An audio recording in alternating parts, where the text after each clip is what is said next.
Para esta segunda parte del curso de sistema de diseño, vamos a ver dos puntos que considero importante abarcar. Primeramente, las partes de un sistema de diseño, cómo esto afecta a la escalabilidad y finalmente a la implementación del MVP, para en una posterior clase poder ver el tema de ya la implementación del Design System en Figma y luego pasar por ver la implementación o las partes que interactúan con un framework como en este caso va a ser Tailwind CSS para este curso. Ok. Para eso es importante recordar un punto que habíamos visto en la clase anterior, que es el tema del MVP. Con el MVP es algo importante definir los elementos mínimos que dará nuestro sistema de diseño. Pero para definir esos elementos mínimos es importante conocer las partes que tiene un sistema de diseño. Como tal, esta gráfica ha sido extraída de una explicación que dio Diana Monter, diseñadora principal diseñadora del sistema de diseño de GitHub, que es un repositorio para developers. Entonces, en este caso, en esta gráfica tenemos que un sistema de diseño está compuesto por tres componentes principales que son el style guide, la librería de componentes y la documentación. Con el style guide nos referimos a elementos como tipografía, color, spacing, grillas, breakpoints, etc. Los elementos mínimos de un sistema de diseño. ¿Okay? Entonces, para una librería de componentes, que es una capa superior, por así decirlo, estamos hablando de botones, checkbox, inputs y otros elementos como calendar, snackpack, data pickers, etc. Ok, y luego tenemos la última parte de un sistema de diseño que es la documentación, que está compuesta por reglas, constraints y contenido. Con reglas es algo que habíamos visto en la clase anterior y son básicamente el cómo y cuándo se deben usar los componentes o elementos del style guide. Y con constraint me refiero a limitar ciertos apartados del design system como la cantidad máxima de colores, el naming, etc. Y con contenido es básicamente el voz y tono que debe tener la documentación como tal, ¿no? Que debe hablarle a los usuarios en sí.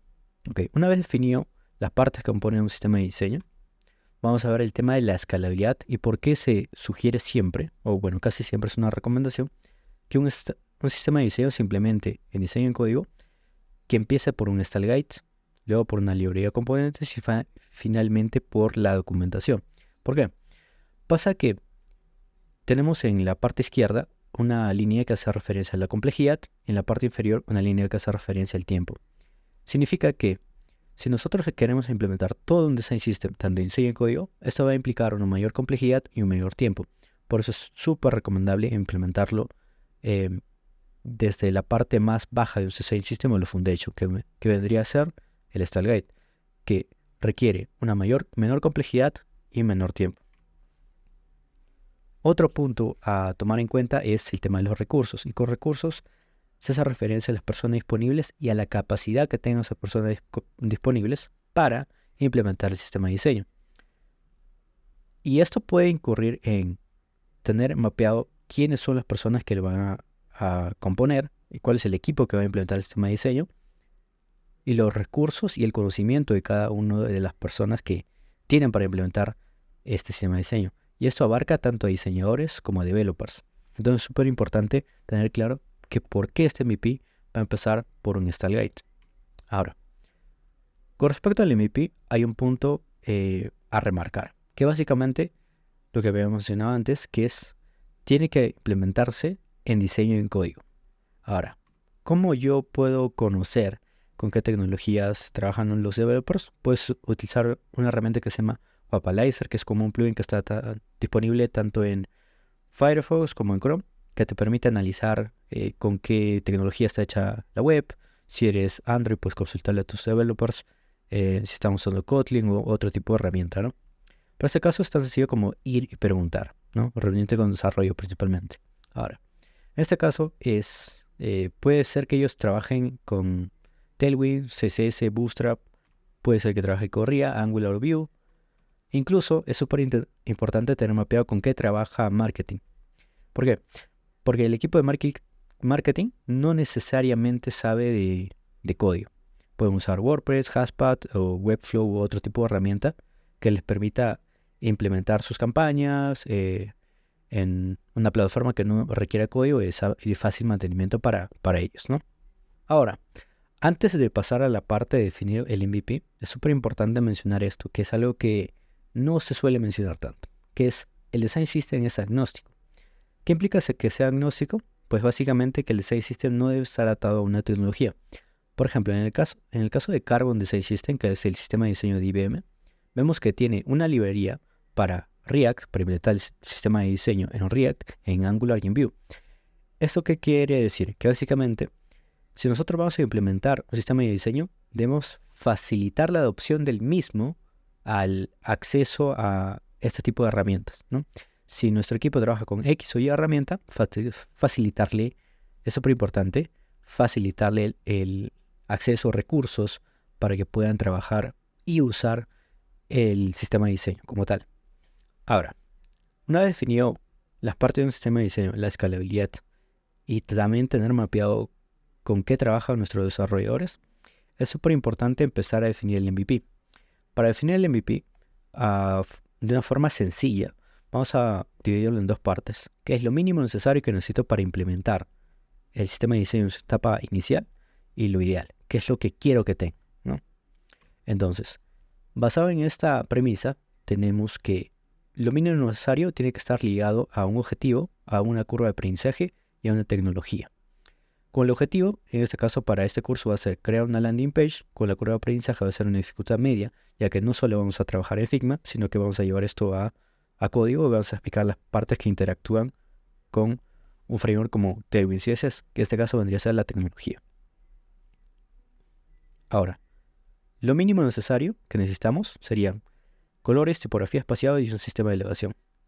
En lo ideal podemos ir colocando cosas que nos interesan y que nos parecen interesantes en un sistema de diseño, ¿no? Por ejemplo, tokens, botones, inputs, dark modes y todo lo que queramos.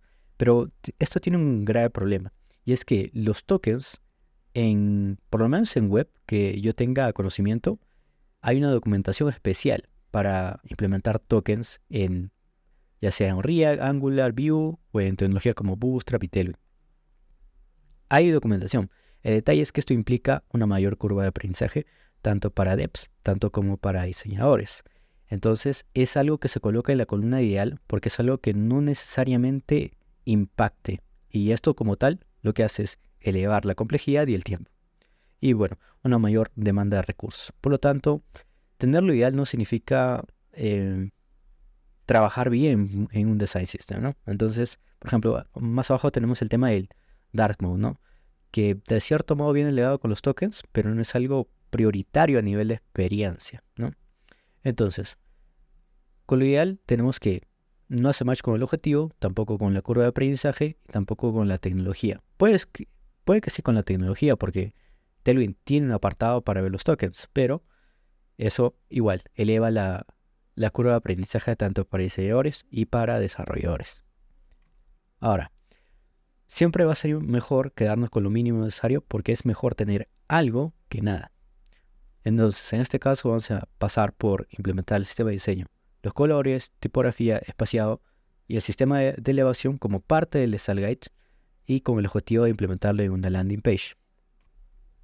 Sin más, hasta este punto hemos llegado con la clase 2 para un poco tener claro el tema de las partes de un sistema de diseño. Luego hemos visto cómo se implementa el MVP, el tema de la escalabilidad y demás, y de cierto modo nos sirve para fundamentar por qué iniciamos con un Style Guide, porque implica menos tiempo, menor complejidad y demás. Ahora, en las próximas clases lo que espero es poder enseñarte básicamente cómo esto se aplica en Figma, luego ver cómo esto interactúa con el framework de CSS que vamos a ver, que en este caso es Tailwind, y ver algunas particularidades que solo se ven en la práctica. Y eso sería todo por esta segunda clase, y te espero en la tercera clase que se va a lanzar muy pronto. Gracias.